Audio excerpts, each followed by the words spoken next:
नमस्कार, उदय India digital में आपका स्वागत है। मैं हूं सात्विक उपाध्याय। कहा जाता है कि प्रकृति के साथ आप जितना खिलवाड़ करोगे, प्रकृति ठीक उसका जो उत्तर है, प्रति उत्तर है, वो आपको देगी और वो भी उतना ही बुरा आपके साथ करेगी। और इस कड़ी में मैं जिस विषय पे और जिस मुद्दे पे आज बात करने जा रहा हूं और मेरे साथ जो एक्सपर्ट इस विषय से संबंधित मौजूद हैं, वो ये बताएंगे कि जो प्रकृति है उसके साथ जो एक छेड़छाड़ हो रही है और जो खिलवाड़ हो रहा है और जो लगातार जो इस तरीके के मुद्दे जो हैं निकल के सामने आ रहे हैं, वो क्यों हो रहे हैं, किस लिए हो रहे हैं और किस कारण से हो रहे हैं, ये हम जानेंगे। और बता दें कि अभी हाल ही में बीते दिन ही दिल्ली की जो लैंडफिल साइट्स हैं गाजीपुर की, वहाँ पे एक भीषण आग लगी और आग इस कदर फैली कि दमकल विभाग की कई गाड़ियां लगानी पड़ी और कई गाड़ी लगाने के बाद भी जो आग है उस पर आसानी से काबू नहीं पाया जा सका। तो ऐसे में ये जो घटना हुई है, ये क्यों हुई, इसके बारे में जानने के लिए हमारे साथ स्टूडियो में मौजूद हैं एनवायरमेंटल इंजीनियर सुनील मित्तल जी। आपका बहुत बहुत स्वागत है। सर, हम आपसे जानेंगे कि आप एक तो लैंडफिल साइट्स जो हैं दिल्ली के, उनमें आप इंचार्ज भी रह चुके हैं। हाँ। और लगातार जो है हर साल गर्मी के मौसम में इस तरीके की जो खबरें हैं, इस तरीके की जो घटनाएं हैं वो सामने आती हैं। तो ये घटनाएं जो हैं क्यों हो रही हैं और इसके पीछे का जो कारण है वो क्यों है, ये हमारे दर्शकों को मैं आपको बताने की कोशिश करता हूँ। एक्चुअली होता क्या है कि जब गर्मी का जब मौसम होता है तो गर्मी के मौसम में जो टेम्परेचर है वो दिल्ली में 40 से 50 डिग्री सेंटीग्रेड के आसपास पहुँच जाता है। तो उस दौरान एक्चुअली क्या है, जो हमारा वेस्ट जो मॉइस्चर है, वेस्ट में जो मॉइस्चर होता है उसका एवोपरेशन जो रेट ऑफ जो उसका जो एवोपरेशन जो है वो काफ़ी हद तक बढ़ जाता है, जिसकी वजह से जो मॉइस्चर, एक तो मॉइस्चर उसका जो वेस्ट है वो काफ़ी हद तक ड्राई हो जाता है। दूसरा होता क्या है कि जो हमारी जो वेस्ट है, जो ऑर्गेनिक मैटर होता है, ऑर्गेनिक मैटर जो है जो एनॉर्बिक जो बायोडिग्रेडेशन प्रोसेस के अंदर उसमें मीथेन का प्रोडक्शन होता है। जब जो मीथेन गैस जो है वो हाईली इन्फ्लेमेबल गैस है, जब वो गैस ऊपर एनवायरनमेंट में रिलीज होकर आती है, तो अब जैसे एग्जाम्पल आपने गाजीपुर की बात की, तो गाजीपुर का इंचार्ज में काफ़ी देर तक मैं इस लैंडफिल का इंचार्ज में रह चुका हूँ। और इस लैंडफिल के में जो यहाँ एक सबसे जो बड़ी प्रॉब्लम है, वहाँ पर जो रेड पिकर्स की जो एंट्री है वो काफ़ी हद तक अनकंट्रोल्ड है। तो उसको कंट्रोल करने के लिए मैंने कई बार, जब मैं इंचार्ज था तो मैंने दिल्ली पुलिस को कई बार लिखा, लेकिन उसका कोई बहुत अच्छा मतलब परिणाम नहीं निकल पाया और वहाँ पर रेड पिकर्स की जो एंट्री है वो अभी भी मतलब बदस्तूर जारी है। अब होता क्या है कि जो रेड पिकर्स है, मान लीजिए उसने एक बीड़ी पिया और बीड़ी पीने के बाद उसने बीड़ी के उसको जलती ही बीड़ी को उसमें गिरा दिया, तो वहाँ जो मीथेन गैस है वो मीथेन गैस जो आग पकड़ लेगी। और क्योंकि जो वेस्ट है गर्मी के टाइम में खास तौर से जो वेस्ट जो ड्राई हो जाता है, तो उसकी जो आग पकड़ने की जो गति है, जो स्पीड है, वो पहले के मुकाबले मतलब और सीजन्स के मुकाबले काफ़ी तेज़ बढ़ जाती है और इस तरह से आग पकड़ ली जाती है। तो डॉक्टर साहब, आपने बताया कि जो हाई इन्फ्लेमेबल गैसें होती हैं उसके कारण, और कहीं भी आप कोई भी प्रकार के जैसे बीड़ी सिगरेट जलाया और छोड़ दिया तो आग पकड़ लेती है और ये लगातार जो है बढ़ती है। तो कई बार क्या होता है कि जो आग बुझाने की प्रक्रिया होती है, लोग उसको सही तरीके से नहीं करके गलत तरीके से करते हैं और ये अक्सर देखा गया है कि जो आग है वो घटने की जगह बढ़ती जाती है और काफ़ी बड़ा रूप, विकराल रूप ले लेती है। तो ये ऐसा क्यों होता है और इसका जो प्रोसेस है आग बुझाने का वो किस तरीके से होना चाहिए और क्या उसके जो सही टेक्निक्स हैं और सही पद्धति है जिसका यूज़ करना चाहिए? मेरा मानना यह है कि जैसे अभी पिछले दिनों 4-5 दिन पहले की बात है, इसमें दिल्ली गाजीपुर में फायर इंसिडेंट हुआ और फायर इंसिडेंट इतना बड़ा था कि वहाँ पे इवन 30 फायर टेंडर्स को वहाँ लगाया गया। अब 30 फायर टेंडर्स को अगर आप लगाएंगे तो एक्चुअली क्या होता है कि जो फायर टेंडर जो वाटर रिलीज करता है वो बहुत ही हाई प्रेशर पर रिलीज करता है। तो हाई प्रेशर जो रिलीज करता है तो वहाँ पे जो वेस्ट होता है उस वेस्ट के मॉइस्चर को वो बहुत ज़्यादा तेज़ी से बदल देता है, बहुत तेज़ी से बदल देता है। इसका मतलब जो मेरा मानना ये है कि जैसे जो वेस्ट की जो स्टेट है वो प्लास्टिक से लिक्विड स्टेट में कब बदल जाती है पता नहीं चलता। तो पानी अगर बाय द वे आप फायर टेंडर से गिराएंगे तो फायर टेंडर से इंस्टेंट रिलीफ तो आपको मिल सकता है, लेकिन आप उस वेस्ट लैंडफिल साइट को अगली आग के लिए वो वहाँ पे आग और अगली बार और लगे उसके लिए तैयार कर देते हैं। मैं इसके लिए मैं और एक्सप्लेनेशन देता हूँ ये आग के लिए तैयारी कैसे हो जाती है कि मतलब जैसे फॉर एग्जांपल वो जो वेस्ट का जो बायोडिग्रेडेशन है उसके लिए सबसे जो इंपॉर्टेंट रिक्वायरमेंट है वो मॉइस्चर कंटेंट की है। Until unless waste is boiled sufficiently वहाँ पे बायोडिग्रेडेशन की प्रोसेस नहीं होगी। अगर आपने मॉइस्चर को वहाँ बढ़ा दिया है तो बायोडिग्रेडेशन की प्रोसेस बढ़ जाएगी और वहाँ पे जो मीथेन गैस का प्रोडक्शन है वो बढ़ जाएगा। दूसरी चीज़ ये होगी अगर by the way moisture content इतना ज़्यादा बढ़ गया तो वहाँ पे जो शियर रेजिस्टेंस जो इंटरमोलिकुलर जो कॉन्ट्रैक्ट है जिसकी वजह से लैंडफिल आपस में एक दूसरे से जकड़े रहती है और वहाँ पे वो फिसलना नहीं होता लैंडफिल का, तो वो जो रेजिस्टेंस है रेजिस्टेंस वो बहुत हद तक घट जाएगी और वहाँ पे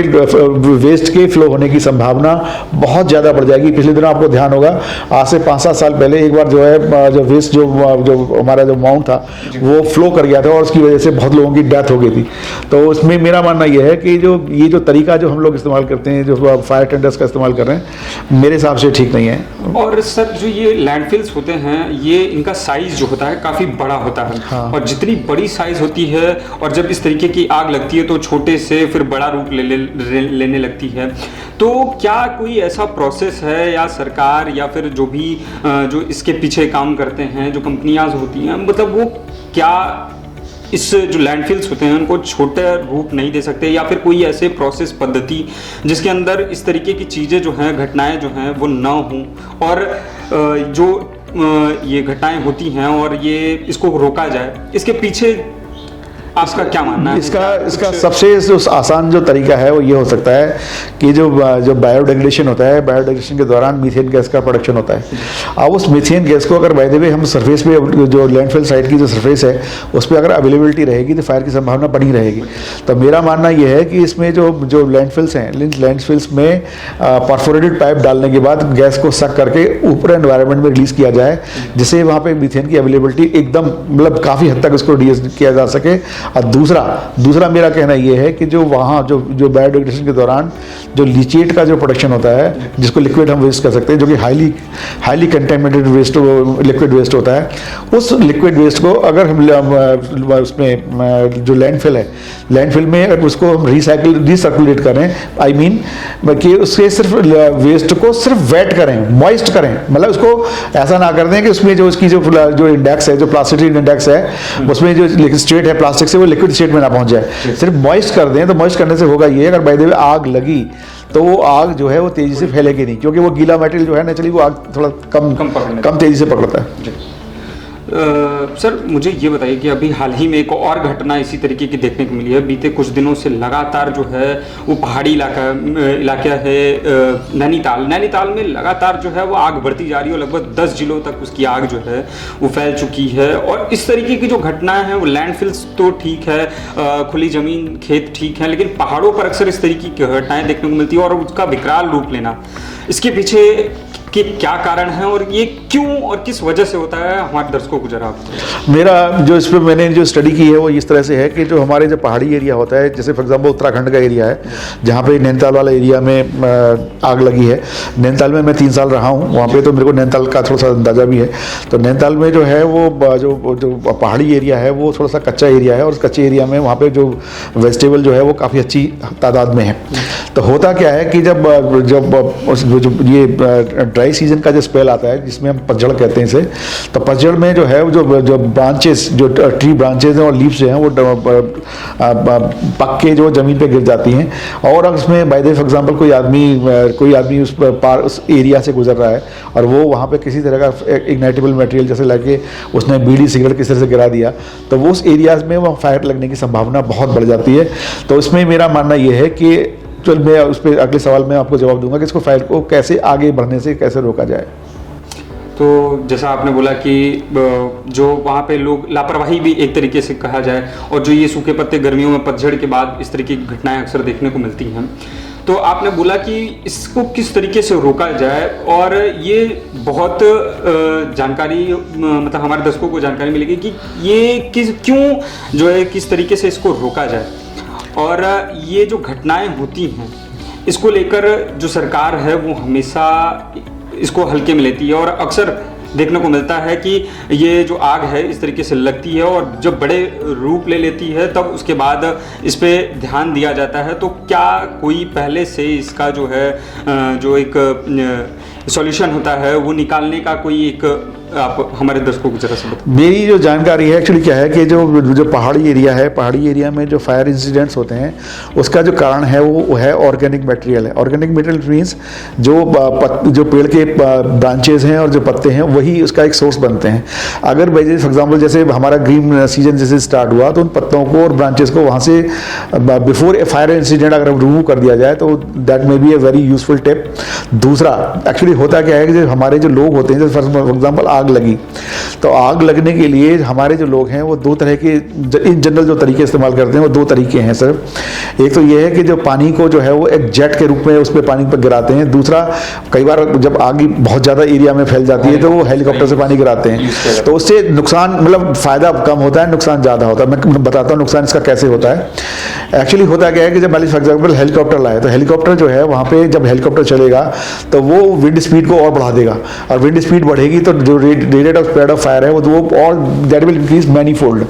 दूसरा मेरा मानना यह है कि हम जब आग बुझाने की जब कोशिश करते हैं तो फायर जहाँ से स्टार्ट हुई हम उसके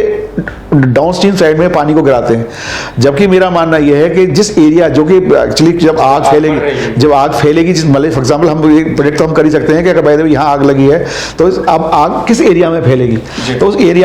एरिया में हम पानी को गिराना शुरू करें। अगर बाय द वे हम वेस्ट को जो वहाँ जो मटेरियल है पहले तो कोशिश ये करें कि मटेरियल को वहाँ से हटा दें। अगर बाय द वे हम उसको ना ही हटा पाएँ तो कम से कम उसको मॉइस्ट कर दें। तो मॉइस्ट करने से एक्चुअली क्या होगा, अगर बाय द वे मटेरियल गीला होगा तो वो गीला होने के बाद जो उसकी रेट ऑफ स्प्रेड फायर है वो काफ़ी हद तक कम हो जाएगी। और दूसरा जो सबसे इंपॉर्टेंट है वो ये है कि हमें जो मेजर्स हैं, जो विंड स्पीड को हम कैसे कम कर सकते हैं, क्योंकि जो आग लगती है आग को बढ़ाए रखने के लिए दो चीज़ें बहुत ज़रूरी हैं। जो एक तो आपकी जो ऑक्सीजन की, एक तो ऑर्गेनिक मैटर और दूसरा है ऑक्सीजन। तो ऑक्सीजन जो है वो हमेशा हवा से मिलती है और जितना तेजी से हवा चलेगी उतना ही वो फ्लेम को टिल्ट कर देगी, और जब फ्लेम को टिल्ट कर देगी तो नेचुरली उसका जो कवर्ड एरिया है that will increase to many fold, और उसमें जो rate of spread of fire है that will increase to many fold. तो इसमें जो है जो पानी तो आप गिराइए, बहुत अच्छी बात है, लेकिन पानी जो है तरीके से गिराइए जैसे कि जो वाटर जेट का जो एरिया होता है, जो कॉन्टैक्ट एरिया था वो बहुत ही मिनिमम होता है। तो उसकी जगह वाटर जेट की जगह अगर वाटर स्प्रे इस्तेमाल करें तो जो एरिया जो contact area that can increase to many fold. और दूसरा, एयर की जो विंड स्पीड है उसको रिड्यूस करने के बारे में कुछ तरीके अपनाए जाएं। उसमें एक टेक्नोलॉजी मैंने डेवलप की है जो कि किसी भी तरह के फ्लूइड को, यानी इवन एयर को, पानी के, उसकी एनर्जी को डिसिपेट करने में मदद कर सकती है, यानी वो विंड स्पीड को कम करने में मदद कर सकती है। अगर उसको इस्तेमाल किया जाए तो rate of spread of fire को काफ़ी हद तक कम किया जा सकता है। तो आपने जैसे बताया कि आपने जो एक टेक्नोलॉजी डेवलप की है वो किस तरीके से काम करती है, क्या उसका कार्य पद्धति है और उसका उपयोग किस तरीके से किया जाना चाहिए जिससे वो काफ़ी मददगार साबित हो, हमारे दर्शकों को जरा इसके बारे में बताइए। हमारी जो टेक्नोलॉजी है बहुत ही सिंपल है, इट्स ऑरिफिस बेस्ड टेक्नोलॉजी है, और उसको हमने ऑरिफिस को इस तरह से प्लेस किया है कि जो भी मतलब लिक्विड उसके थ्रू पास होगा वहाँ से उसकी एनर्जी का डिसिपेशन हो जाएगा। अभी जो डिवाइसेस अवेलेबल हैं, फॉर एग्जाम्पल अभी एयर प्रेशर को रिड्यूस करने के लिए तो मैं नहीं समझता किसी ने कोई इस्तेमाल किया है। वाटर मैनेजमेंट के लिए लोग डिवाइसेस इस्तेमाल कर रहे हैं, जैसे PRV को इस्तेमाल करते हैं। तो PRV जो है वो जिसकी फुल फॉर्म है प्रेशर रिड्यूसिंग वॉल्व। तो प्रेशर रिड्यूसिंग वॉल्व जो है इसकी जो परफॉर्मेंस है वो इस तरह से है कि वो डाउनस्ट्रीम पे पानी के सिर्फ प्रेशर को एक डिजायर्ड लेवल तक कम करती है, और जबकि फ्लो रेट को कम नहीं करती, जिससे पानी का वेस्टेज होता है। तो इस तरह से ही मैं यहाँ कहना चाहता हूँ, अगर हमारा जो सिस्टम है वो पानी के प्रेशर को, ना सिर्फ प्रेशर को कम करता है, उसके फ्लो रेट को भी कम करता है। तो जो हमारे जो पहाड़ हैं इसके जो है, जो इसमें जो इक्विटेबल वाटर सप्लाई की जो डिस्ट्रीब्यूशन में प्रॉब्लम आ रही है, जैसे फॉर एग्जाम्पल पहाड़ में पानी ऊपर से नीचे की तरफ रश करता है तो ऊपर को लोगों को पानी नहीं मिलता, नीचे लोगों को पानी ज़्यादा मिलता है। तो इसी के लिए भी मैंने पिछले दिनों एक टेस्ट किया था ददाहू में, हिमाचल प्रदेश में। तो उसके रिजल्ट काफ़ी इंकरेजिंग है। मैं आई एम थिंकिंग दैट कि वो हिमाचल गवर्नमेंट उसको अडॉप्ट करेगी। तो एक बार उसका अडॉप्शन के बाद फिर I will contact Uttaranchal government also, देखते हैं फिर क्या होता है आगे। जी, तो जो ये लगातार समस्याएं देश में और पहाड़ी इलाकों में और इस तरीके से जो फिलिंग लैंड्स हैं इन पे अक्सर देखने को मिलती हैं, तो उससे संबंधित जो घटनाएं जो हो रही हैं उसको किस तरीके से रोका जाए, किस तरीके से उस पर ध्यान दिया जाए और क्या प्रोसेस होती है उसके बारे में सुनील जी ने हमें बताया। और ये काफ़ी महत्वपूर्ण जो इन्होंने अपनी जानकारी साझा की है वो बहुत ही जानने वाली है और बहुत ही अच्छी है। तो लगातार जो इस तरीके की खबरें हैं वो हम उदय इंडिया के माध्यम से आप तक पहुंचाते रहेंगे। इस तरीके से पर्यावरण से संबंधित और भी जो खबरें हैं वो हम आप तक पहुंचाते रहेंगे। तब तक के लिए बहुत बहुत धन्यवाद।